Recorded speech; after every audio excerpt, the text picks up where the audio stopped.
ফিরে এসো অনিন্দিতা নাটকে জুটি বাঁধলেন শামীম হাসান সরকার ও তানিয়া বৃষ্টি। বিয়ে করেছেন চিত্রনায়িকা কেয়া।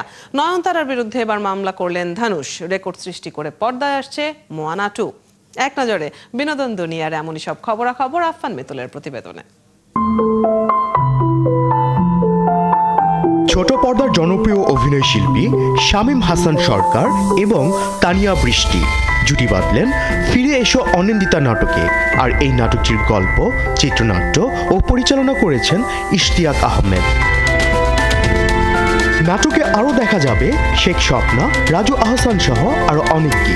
লুৎফর হাসানের প্রযোজনায় নির্মিত এই নাটকটি সম্প্রতি মুক্তি পেয়েছে গান চিল ড্রামা অ্যান্ড সিনেমা নামের একটি ইউটিউব চ্যানেলে।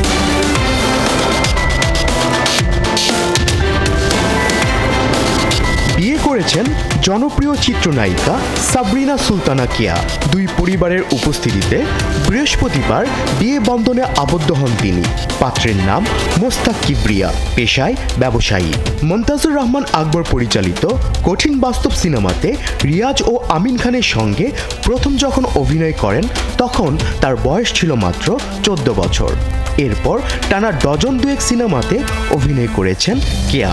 চলচ্চিত্রে কেয়া নায়ক মান্না, রুবেল, আমিন খান, রিয়াজ, ফেরদৌস আর শাকিব খানের মতো নায়কদের বিপরীতে একসময় অভিনয় করেছেন।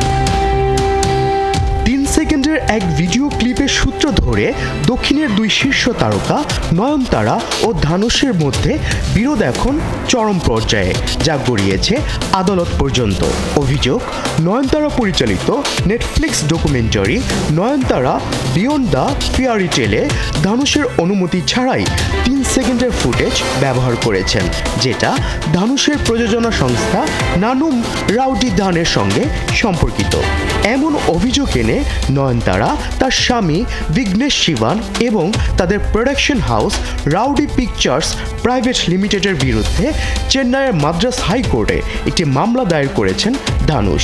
এদিকে নয়নতারা ইনস্টাগ্রামে একটি খোলা চিঠিতে ধানুষের ক্ষতিপূরণের দাবিকে সবচেয়ে নিচু পর্যায়ে বলে জানান।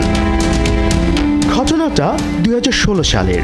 ওই বছর রীতিমতো আলোড়ন সৃষ্টি করেছিল ওয়াল্ট ডিজনির অ্যানিমেশন সিনেমা মোয়ানা। রন ক্লেমেন্টস ও জন মুস্কারের যৌথ পরিচালনায় নির্মিত ছবিটি দর্শকের হৃদয়ে জায়গা করে নেয়। ঝড় তোলে মোয়ানা। বক্স অফিসে ছবিটি আয় করে নেয় 687 মিলিয়ন মার্কিন ডলার। এরপর থেকেই সিনেমাটির পরবর্তী কিস্তি দেখার জন্য মুখিয়ে আছেন দর্শকরা।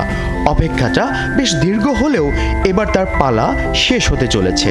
পর্দায় আসছে মোয়ানা 2। 27 নভেম্বর যুক্তরাষ্ট্রে মুক্তি পেয়েছে এই সিনেমাটি। বাংলাদেশের স্টার সিনেপ্লেক্সে ছবিটি মুক্তি পাবে 29 নভেম্বর। আফফান মিতুল, 71।